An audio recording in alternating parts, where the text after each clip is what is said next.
another video.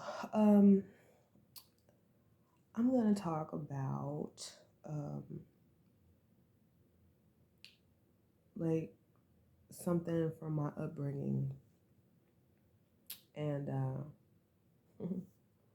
I guess programming would be the word. Can be used. So, for instance, growing up, my grandmother had a heavy influence because my parents split. My mother became disabled, right? So she was heavily involved in everything with us. And but after having done research and you know just looked into everything, it's really control. She was controlling. She That's what she did. So uh, and for me as a girl, um, she would we might be out somewhere, Burger King, McDonald's, wherever we were, grocery store, and let's just say we could be in the parking lot, we could be at home, we could be in the driveway. Let's just say a young man looked at me or something. She'd always say, "What are we looking at you for?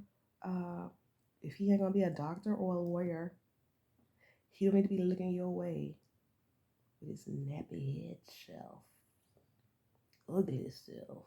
You know, she wasn't color struck, but she was big on looks.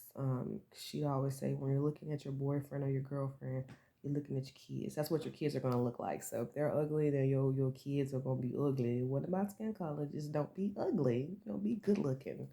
You get with somebody, they need to be good looking, and they need to be a doctor or a lawyer. So point is, she had, you know, it was these. She spoke of this standard, this high standard, doctor, lawyer, Shamoney, marrying to Shamoney.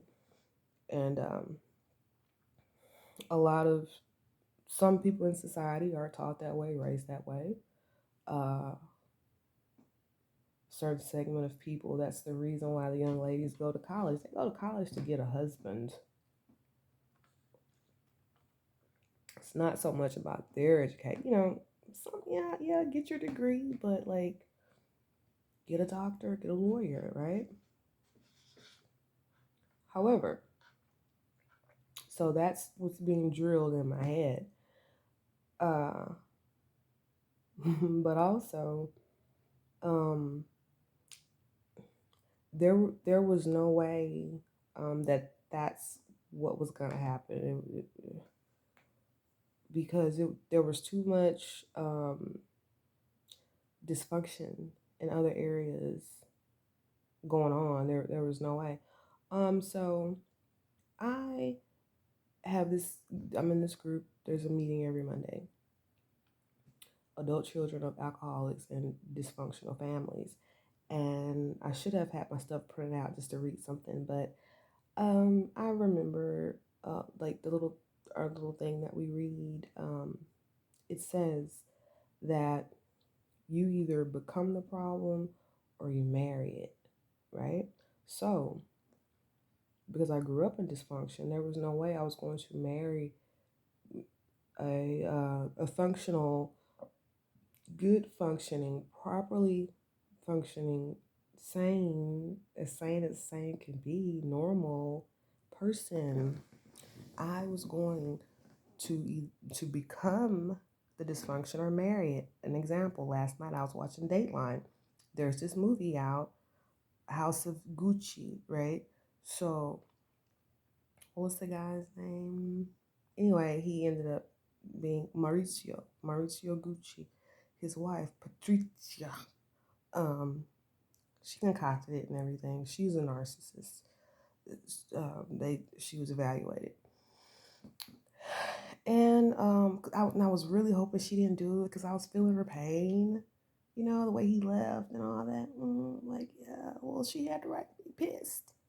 Yeah, I would have pulled up within 24 hours too. Like, this mine, this mine. But she did do it. She did do it.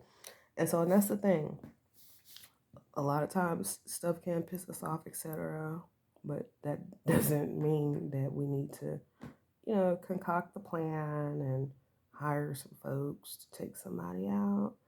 Um, so, but the reason why I even brought that up, because the people were talking, the experts and whatnot. Mauricio's dad was a real controlling guy. He could have been narcissist as well, and so Mauricio was just in the middle of it. And what did he do? And that's what they were saying. Like he ended up marrying. His dad was controlling, and that he ended up marrying someone who was just as controlling, if not more. So I got honey. Like I was using sugar. I got some honey now. Oh, amazing, amazing. Sugar what? Sugar who? Honey. Yeah. Anyway, so there was no way I was going to marry a level-headed man.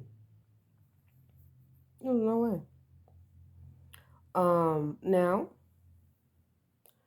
I there were people, like and the crazy part is, I've had standards, uh, use them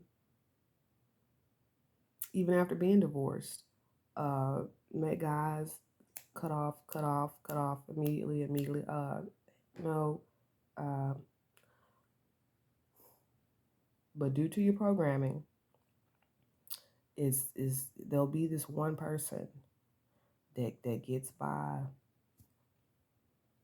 that slips through the cracks, even though you sit there and you cut off all these other people after seeing what you needed to see, a red flag, but due to the upbringing, as hard as she pushed me and drilled me, um, had these, super expectations and requirements. It was no way, because the family life was too dysfunctional. And I had not, um, I, I was, of course, I was aware of it, but I had not been healed. I had been, taking care of the wound, applying a little balm to the wound, to my wounds, but I didn't have like a working knowledge. And how I got through, oh, yeah, my Bible, Book of Psalms, and everything. And that's not to discount God. It's not to discount God, because He's the reason I'm still here. Staying in my right mind, not on the highway naked, talking to myself, or strung out on a drug, strung out on a drink, you know, hooking, just a number of things. A number of things. And it's only about the grace of God. But at the same time, um, and not to credit psychology or anything like that, uh, but I had to get a working understanding of the stuff that I was dealing with. And so people think they're doing their children or grandchildren a service. And quite often, you're monking them up. You're monking up the situation because of what was done to you. And then you don't want the kid, you don't want the grandchild to repeat the same mistakes, fall into the same pattern. But you yourself, you hadn't been healed. And then you're walking around, you're salty, this, that, or the other. But you think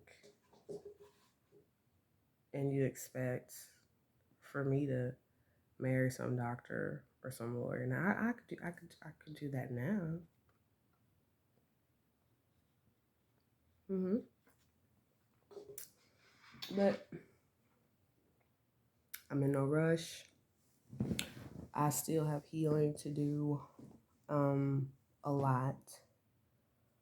I really need to be alone for a while and work on me. Um, but yeah, I was under immense pressure to perform, and what's crazy is like, okay, learning about the golden child and the black sheep. It's kind of like I was both, and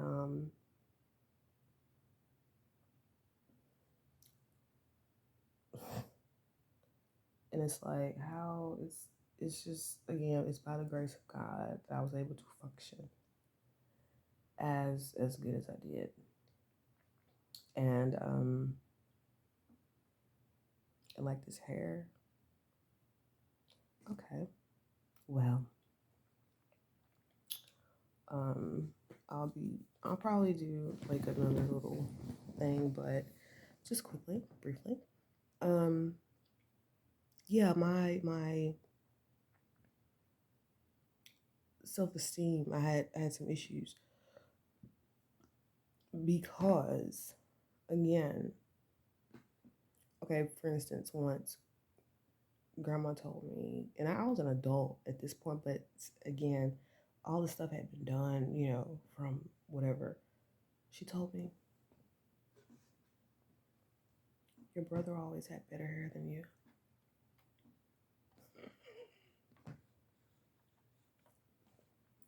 And so, that just made me feel bad, crappy, right? She told me that my mom had, when she was my age or whatever, had never been my size. She was always smaller. Yeah, made me feel like this big. So yeah, and then I had to look.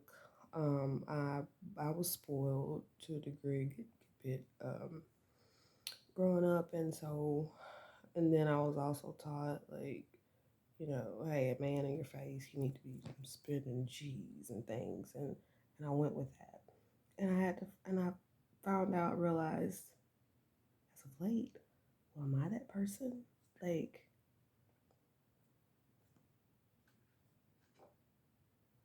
um, some time, some attention, and some money.